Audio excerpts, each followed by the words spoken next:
Constable Noel Maitland, the policeman at the center of an investigation and subsequent trial into the disappearance of social media influencer Donna-Lee Donaldson, made his court appearance today and his bail application denied.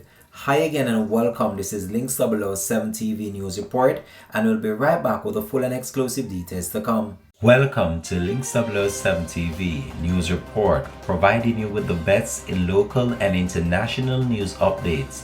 This is a place where you can get the most reliable and informative news information.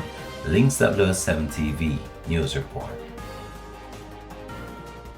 Welcome back and thanks for joining us. This is Link 007 TV News Report. Constable Noel Maitland, the policeman charged with the disappearance of his girlfriend, social media influencer Donna-Lee Donaldson, was denied bail in the Supreme Court early this morning. The ruling was handed down by Justice Graham Allen in the Supreme Court. Maitland was charged with the murder and preventing the lawful burial of a corpse in connection to the disappearance of his 24-year-old girlfriend. Justice Graham Allen said that the court believes that Maitland used his 9-year experience in the Jamaica Constabulary Force and his service to learn how to conceal the evidence.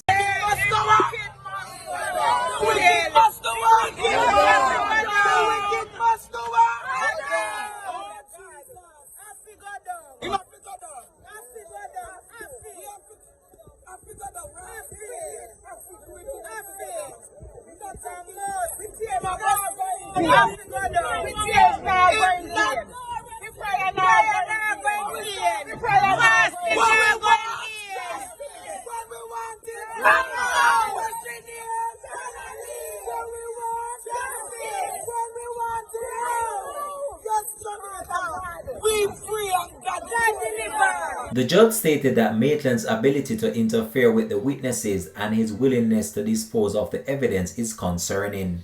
Maitland's plea case and case management is set for February 9, 2023. His attorney Christopher Townsend made the application on his behalf of his client, who has been in the police custody since his arrest on August 2nd. The application was ruled by Justice Graham Allen. The judge stated that the substantial grounds for believing that Mr. Maitland, if released, he will fail to surrender to custody and he will interfere with the course of the case. Miss Donna-Lee Donaldson was reportedly last seen at Maitland's New Kingston apartment. She has not been seen or heard from since. Following several searches of his apartment by crime scene investigators, Maitland was arrested and charged. Donna-Lee relatives and well-wishers had strongly objected to Maitland's bail application, and the denial of the bail application was welcoming news for them. Link 007 TV will continue to track this story and provide you with the latest information to comment this. Thanks for watching.